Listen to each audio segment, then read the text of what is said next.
Big pass இன்றைய big pass நிகழ்ச்சி எல்லாரும் பார்த்துருப்பீங்க. ஓவியா ஆரவ் இவங்க காதல் பிரச்சனைகள் குறித்து நான் தனியாக வீடியோ போட்டிருக்கேன். ஓவியா நடந்து கொண்டதற்கான காரணம் என்ன, அது குறித்து ஒரு விரிவான அலசல் தனியாக வீடியோ போட்டிருக்கேன். இதில் இந்த ப்ரோக்ராம் பற்றி, இன்றைய எபிசோட் பற்றி ஒரு கிளான்ஸ் பார்த்துருவோம்.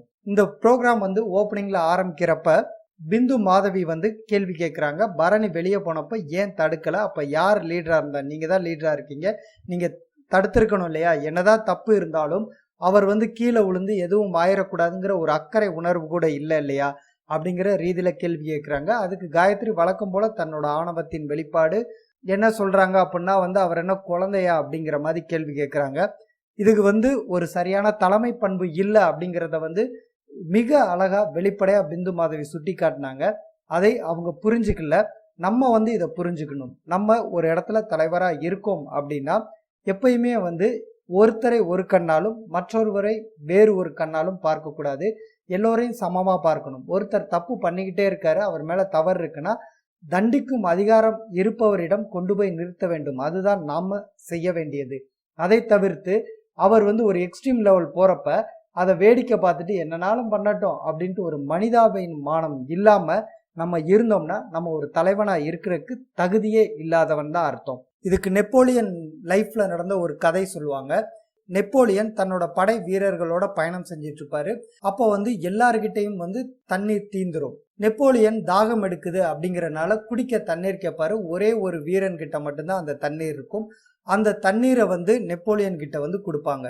கொடுத்ததுக்கு அப்புறம் வேற யாருக்கிட்டையும் தண்ணீர்ல இது மட்டும்தான் இருக்கு அப்படிங்கிறப்ப உனக்கு என்ன பண்ணுவ அப்படிங்கிறப்ப எனக்கு பரவாயில்ல, நீங்க தான் தலைவர், நீங்க தான் முக்கியம் அப்படிங்கிறப்ப அந்த நெப்போலியன் அந்த தண்ணீரை குடிக்காம கீழே போட்டு உங்களுக்கு இல்லாதது எனக்கு மட்டும் ஏன் அப்படிங்கிற கேள்வியை அங்க முன்வைப்பாரு. அதன் பிறகு அவர்களைப் போலவே அவர்களோடு ஒருவராக பயணிப்பார். அதுதான் ஒரு தலைவனுக்கு மிக முக்கியமான தலைமை பண்பு. ஒரு தலைவன் அப்படின்னு வந்துட்டா தனக்கு கீழே இருக்கிறவங்களோட இணைந்து நம்ம இருக்கணும். அந்த பண்பு ஏன் காயத்ரி கிட்ட இல்லை அப்படிங்கிறத இன்னைக்கு பிந்து மாதவி சுட்டி காட்டினாங்க.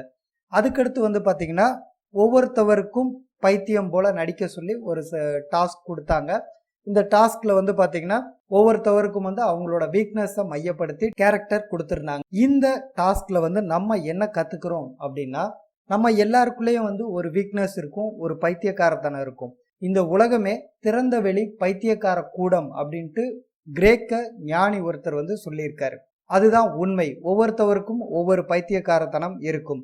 சாக்ரட்டிஸ் பகல்ல விளக்கு வச்சுட்டு மனிதனை தேடினேன்னு சொன்னார். எவ்வளவு ஆழமான அந்த வார்த்தையோ அதே போல நம்ம எல்லாருமே ஒவ்வொரு விஷயத்துல பைத்தியக்காரத்தனமா இருப்போம். நமக்குள்ள இருக்கிற பைத்தியக்காரத்தனத்தை நம்மளே அனலைஸ் பண்ணி நம்மளுக்கு என்ன மைனஸ், நம்ம எதுல வீக்கா இருக்கோம் அப்படிங்கிறத நமக்குள்ள நோக்கி நம்மளே அனலைஸ் பண்ணி நம்ம அதை திருத்திக்கணும். எல்லாருக்குமே கண்டிப்பா ஒரு வீக்னஸ் இருக்கும். அந்த வீக்னஸை நம்ம சரி பண்ணிக்க வேண்டியது வாழ்க்கையில மிக முக்கியமான அத்தியாவசியமான ஒன்று. அந்த வீக்னஸை நம்ம சரி பண்ணலைன்னா நம்மளோட சரிவுக்கு அதுதான் காரணமா இருக்கும். இந்த டாஸ்க் மூலம் நம்ம என்னன்னா, நமக்கு ஒரு பிக் பாஸ் இருந்து உங்ககிட்ட இந்த பைத்தியக்காரத்தனம் இருக்கு, நீ இதை செய்ய அப்படின்னு சொல்லக்கூடாது. நமக்கு நாமே தான் பிக் பாஸ். நம்ம அனலைஸ் பண்ணிட்டு எந்த ஒரு விஷயத்துல நம்ம வீக்கா இருக்கோம் அப்படிங்கிறத நம்மளே அனலைஸ் பண்ணிட்டு அதுல இருந்து எப்படி ரெக்கவர் ஆகுறது அப்படிங்கிறத நம்ம யோசிக்கணும். அது ரெக்கவர் ஆகலைன்னா இன்னைக்கு நடந்த சம்பவங்கள் தான்.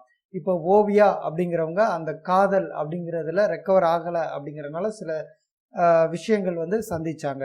என்னைக்குமே நம்மளை உணரலை அப்படின்னா வாழ்க்கையில ஜெயிக்கிறது ரொம்ப ரொம்ப கஷ்டம். இதுக்கு நிகழ்காலத்துல இருந்து ஒரு சின்ன உதாரணத்தை நான் சொல்ல விரும்புறேன். செந்தில், நடிகர் செந்தில் கிட்ட பாத்தீங்கன்னா அவர் குள்ளமா இருக்காரு, கருப்பா இருக்காரு, குண்டா இருக்காரு, தலையில சொட்டை, இது மாதிரி அவர்கிட்ட இருந்தது எல்லாமே ஒரு நெகட்டிவ் தான். ஒரு நடிகனுக்கான அங்கீகாரமே கிடையாது. அதே போல பாத்தீங்கன்னா கமலஹாசன் எடுத்துக்கிட்டீங்கன்னா, கமலஹாசன் அவ்வளவு அழகு, அவ்வளவு விஷயங்கள் எல்லாத்துலேயும் எக்ஸ்ட்ரீம் பெர்ஃபெக்ஷன். இன்னைக்கு கமலஹாசன் சொன்னாலும் தமிழர்கள் அனைவருக்கும் தெரியும். அதே போல செந்தில்னு சொன்னாலும் தமிழர்கள் அனைவருக்கும் தெரியும். அதே அளவிற்கு அவரும் அறிமுகமாயிருக்கார். அதுக்கு காரணம் என்ன?